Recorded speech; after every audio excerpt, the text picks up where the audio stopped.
મિત્રો સ્વાગત છે તમારું આપણી ડિજિટલ ચેનલ એવી ગુજરાત ઈ લર્નિંગમાં અને હું છું તમારી સાથે સંજય ખસિયા। તો આપણે થોડા ઘણા સમયથી વિડીયો નથી બનાવ્યો કેમ કે તબિયત થોડીક બગડી ગઈ હતી। તો આપણે ફરીથી આજે પ્રકરણ 4 શરૂ કરવા જઈ રહ્યા છીએ, તેનું નામ છે પ્રાયોગિક ભૂમિતિ। પ્રકરણ 8નું એવું ચેપ્ટર કે જેમાં તમે ફૂલ્લી માર્ક્સ કવર કરી શકશો કેમ કે આની અંદર માત્ર પરિકર ને પેન્સિલનો ઉપયોગ કરીને તમારે માર્ક્સ કવર કરવાના છે।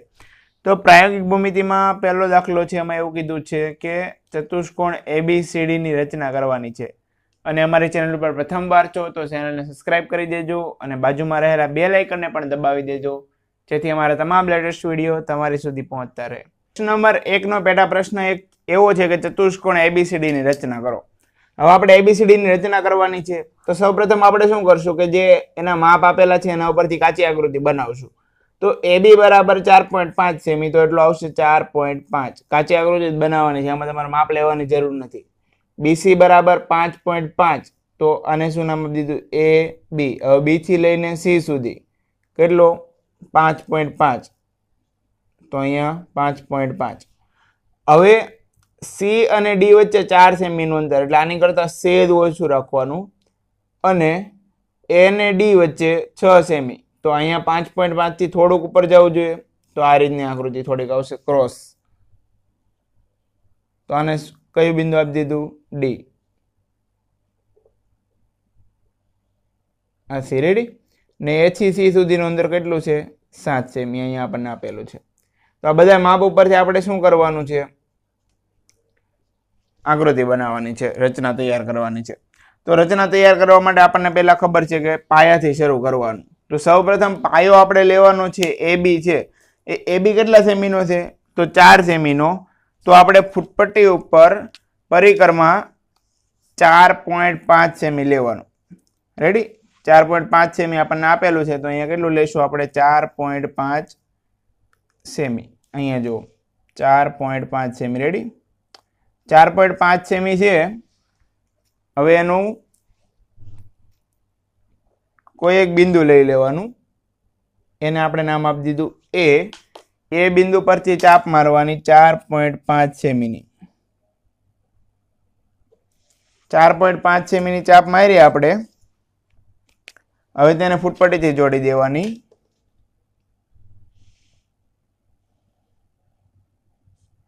એને નામ શું આપી દેવાનું B।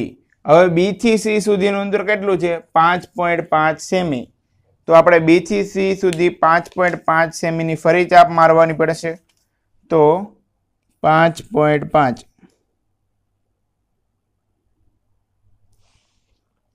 B થી 5.5 અને A થી કેટલું અંતર છે 7 સેમી।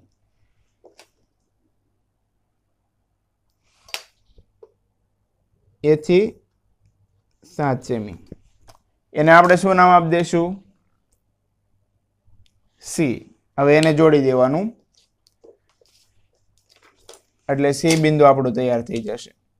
મિત્રો આમાં કશું નવીન નથી કરવાનું, જેટલા સેમીનું આપણને બાજુનું માપ આપેલું હોય ને એટલા સેમીની ચાપ લઈ લેવાની અને ચાપ આપણે મારી દેવાની। હવે એ ચાપ મારી દઈશું ને એટલે એ બિંદુ આપણને મળી જશે। એવું કીધું છે કે અહીંથી 7 સેમી, તો અહીંથી A થી લઈને અહીંયા 7 સેમીની ચાપ મારવાની। B થી 5.5 સેમી, તો 5.5 સેમીની ચાપ લેવાની અને બિંદુ મારી દેવાનું। હવે D બિંદુ મેળવવાનું છે, તો D બિંદુ માટે અહીંથી 6 સેમી ને અહીંથી કેટલી 4 સેમી, તો C બિંદુ ઉપરથી કેટલી લેવી પડશે, પહેલા તો 4 સેમી લેવી પડશે, તો લઈ લઈએ। C બિંદુ પરથી 4 સેમી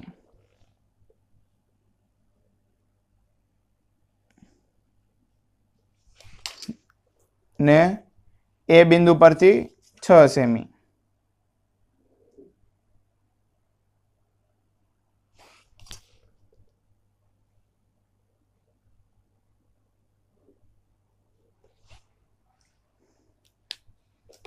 A બિંદુ પરથી કેટલી લેવાનું છે 6 સેમી। તો અહીંયા આપણને જે બિંદુ મળ્યું એને આપણે D બિંદુ નામ આપી દઈએ, એને જોડી દેવાનું।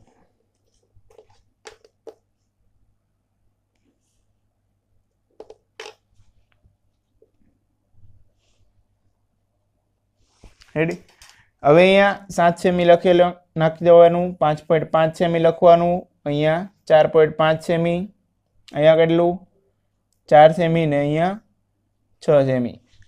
આ કાચી આકૃતિ છે, આમાં તમારા માપની જરૂર નથી. રેડી? મેન છે એ આ જ છે, પરિકરની મદદથી જે દોરવાની છે ને એ જ તમારી મુખ્ય છે. હવે આવે કે રચનાના મુદ્દા. તો રચનાના મુદ્દા હું અહીંયા લખતો નથી, તમને લાઈન ટુ લાઈન કહી દઉં છું, કેમ કે એ કોઈ વસ્તુ એવી ખાસ નથી, કેમ કે એમાં તમારે જે રીતે પ્રક્રિયા કરીને એ રીતે જ લખવાની છે. તો અહીંયા આપણે સૌપ્રથમ શું લખીએ કે સૌપ્રથમ કોઈ એક બિંદુ એ ધારો, એ બિંદુથી 4.5 સેમીની ચાપ મારો, તેને બિંદુ બી નામ આપો. હવે બી ને કેન્દ્ર લઈને 5.5 સેમીની ચાપ મારો, એને કેન્દ્ર લઈને 7 સેમીની ચાપ મારો. આ છાપ જ્યાં છેદે છે તેને બિંદુ સી નામ આપો. પછી સી ને કેન્દ્ર લઈને 4 સેમીની ચાપ મારો, એને કેન્દ્ર લઈને 6 સેમીની ચાપ મારો. એ જ્યાં છેદે છે તેને બિંદુ ડી નામ આપો, જે માંગેલો ચતુષ્કોણ ABCD છે. ચાલો કાચી આકૃતિ ઉપરથી દોરવાનું શરૂ કરીએ. સૌપ્રથમ બિંદુ કયું આપેલું છે આપણને? જે નામ આપી દીધું. હવે જે થી યુ કેટલું દૂર છે? 3.5 સેમી. તો 3.5 સેમીની ચાપ મારશું. તો 3.5 સેમી લઈ લઈએ.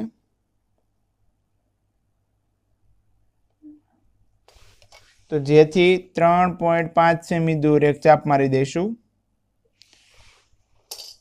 ત્યાં શું નામ આપવાનું છે? યુ. જે ને યુ ને જોડી દેવાનું છે. હવે અહીંયા તમે જોશો તો પી બિંદુ એ જે થી 4.5 સેમી દૂર છે અને યુ થી કેટલું 6.5 સેમી દૂર છે. તો જે થી કેટલો ચાપ મારવાની? 4.5 ની અને યુ થી 6.5 ની. તો હાલો ઝડપથી મારી દઈએ.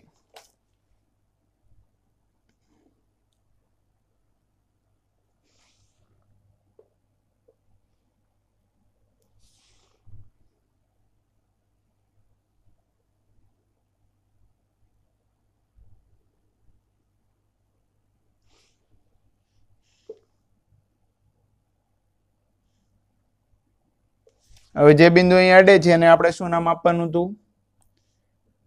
પી.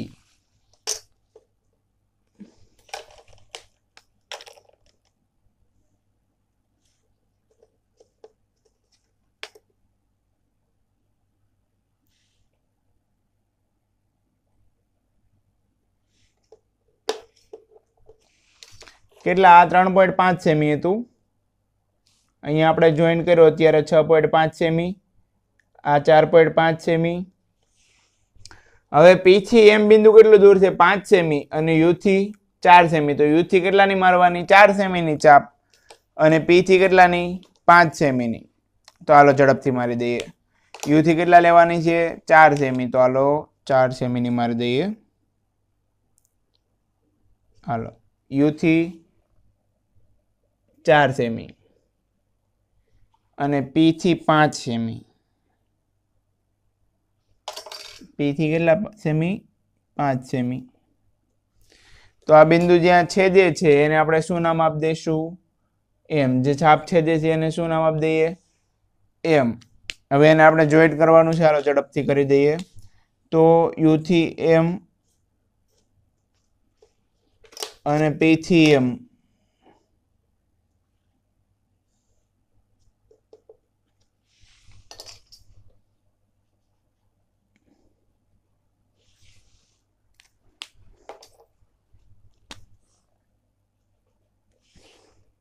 રેડી? આ કેટલા? 4 સેમીનું હતું અને આ 5 સેમી. તો આના રચનાના મુદ્દા લખવાય તો કેવી રીતે લખી શકીએ? કે સૌપ્રથમ જે બિંદુ લ્યો, જે બિંદુથી 3.5 સેમી દૂર ચાપ મારો, જેને નામ આપો યુ. યુ થી 4 સેમી દૂર એમ બિંદુ આવેલું છે અને જેથી 4.5 સેમી દૂર પી બિંદુ આવેલું છે. તો શું લખવાનું? કે જેથી 4.5 સેમીની ચાપ મારો અને ત્યારબાદ યુ થી 6.5 સેમીની ચાપ મારો. જ્યાં ચાપ છેદે તેને નામ શું આપો? પી. અને પી થી એમ બિંદુ કેટલું દૂર છે? 5 સેમી. તો આપણે શું લખશું? કે પી ને કેન્દ્ર લઈને 5 સેમીની ચાપ મારો અને યુ ને કેન્દ્ર લઈને 4 સેમીની ચાપ મારો. જ્યાં છાપ છેદે એનું નામ આપણે શું આપવાનું છે? એમ. હવે જે યુ એમ પી, જે યુ એમ પી એ માંગેલો ચતુષ્કોણ છે. મિત્રો વિડીયો પસંદ આવ્યો હોય તો લાઈક કરી દેજો અને ફરી મળીએ નવા વિડીયોમાં નવી ભૂમિતિ સાથે. ત્યાં સુધી ગુડ બાય.